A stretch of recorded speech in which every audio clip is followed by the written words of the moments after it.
আসসালামু আলাইকুম। আশা করি সবাই ভালো আছেন। আসলে আমরা আজকে আসছি ফরিদপুর অম্বিকা হল এইচডিসির উদ্যোগে উন্নয়ন মেলা 2025। আমি এখানে অংশগ্রহণ করছি ফায়েজ এগ্রোর হালাল হাইজিং ও পোল্ট্রি শপ থেকে।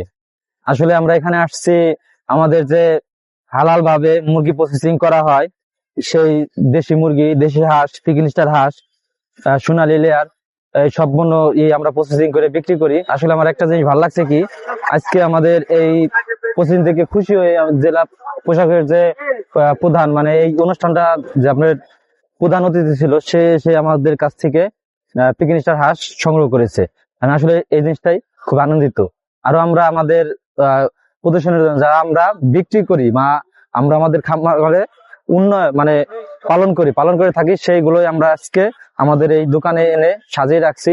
আসলে এই জিনিসটা রাখাতে আমার দোকানে আরো অনেক লোকজন আসে, দেখে, আসলে তাদের সাথে কথা বলি, নিজের কাছে অনেক ভালো লাগে। আসলে প্রথম সবাই আসবেন ফরিদপুর অম্বিকা হলে, আসবেন, দেখবেন। আরো অনেক দোকান আছে, প্রায় 30টা স্টল আছে। সবাই যে যে উদ্যোক্তা আছে ওইভাবে আপনার ওই কাজটা করছে, এই জায়গাটা ভিডিও করো, ওই কাজটা করছে। তাই সবাই ভালো থাকবেন, সবাই আমন্ত্রণ রইলো। আইসেন, কেউ যত পিকিং স্টার হাঁস, দেশি হাঁস, চীনা হাঁস লাগে তারা আসতে পারেন। ফার্মি মুরগি আছে। সবাই ভালো থাকবেন, সুস্থ থাকবেন। আসসালামু আলাইকুম।